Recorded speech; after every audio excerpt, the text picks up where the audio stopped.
Evening, United States, morning or noon or whenever you watch this. Well, it's Wednesday, May 4th. I'm on the East Coast. It's raining, so I have a half a day, and I'm going to give you an update video of the economics of the United States. As you see, we are hitting our debt ceiling beginning this week, namely the day on Friday. We're going to see cities and states are going to be cut off from paying off their certain amounts of debt that they have. Special treasuries will not be issued to states throughout the entire country, all over. You're going to watch California, you're going to see New Jersey, you're going to see Chicago take the biggest plunge it's ever taken in the history of this nation. It's going to spread from Detroit all throughout the Great Lakes region. Mississippi, Texas is going to be plundered. Nevada is just going to hit a ski slope of ice and crash right into the Gulf of Mexico in its finances. Then will come Boston. They will freeze like Antarctica. Look, let me tell you. The whole thing is, first came the housing market, as you remember, which crashed. And remember this, they say banks made no money during the housing market when it was booming, right? But they did. Look at all the money that they took in cash in down payments for all those houses. What didn't the banks get? The pie-in-the-sky dream promises of you put $50,000 down and then you pay me $250,000. The pie-in-the-sky dream. We'll finance it. But it never came to fruition. Now we're involved in all kinds of wars, and if this country really had to go to war right now, it couldn't afford it. And here's the ultimate test to our economy. The testament is the global economy. It has to end. Not because I'm against it, not because I don't like it, not because I'm opinionated about it, but because the reality is it's flunked. It's failed. Everybody loses. The global economy has to shut down for a period of time. And why? Because just look at America right now. If we stopped importing goods, people would immediately run out of socks, shoes, pants, underwear, suits, tires, refrigerators, stereos, televisions, all that stuff within 6 months would be greatly needed in this country for replacements. Guess what would happen? We'd have to start making it right here, wouldn't we? We'd have to start making it right here in our lands. What's wrong with making it in our own land for now, building up our own economy, letting all the other countries do the same, build up their economy, make for their own people for a while, make for your own resources, make for your own class of people, your own class of styles, your own class of living, and it doesn't matter. It's not about true class. What I'm saying is, whether you're in Greece, whether you're in Russia, whether you're in Poland, whether you're in America, whether you're in Alaska, whether you're in Japan, no matter where you're at, you should start as a country as a whole to stop importing.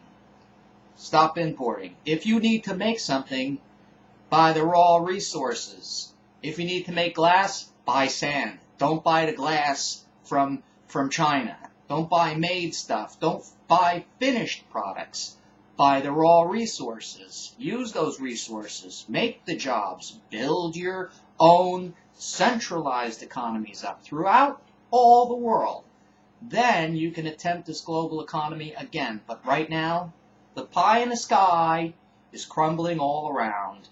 And once this country goes into default, we're starting now at first our own states.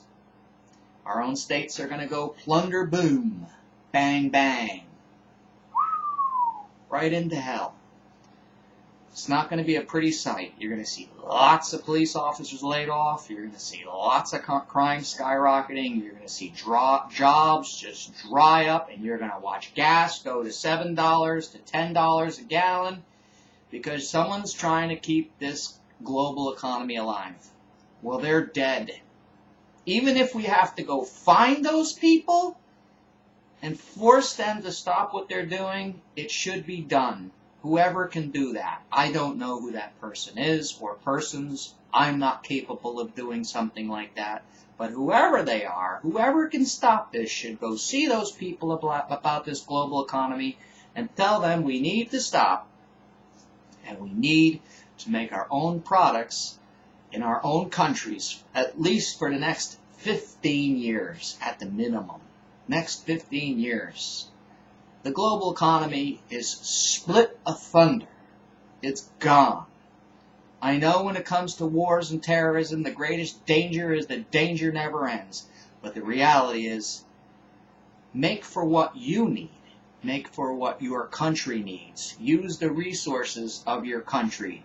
When you use your resources and you make your own shoes, pants, socks, underwear, suits, refrigerators, stereos, televisions, tires, motors, car bodies, frames, bicycles, all of that, light bulbs, everything. When you make it all in your own country, you could build your own country's economy again. Again, you could do it. Who cares who has the better light bulb? Who cares if it lasts a few hours longer? The reality is it makes jobs and it makes continents, and that's what I'm talking mainly about, continents thrive again.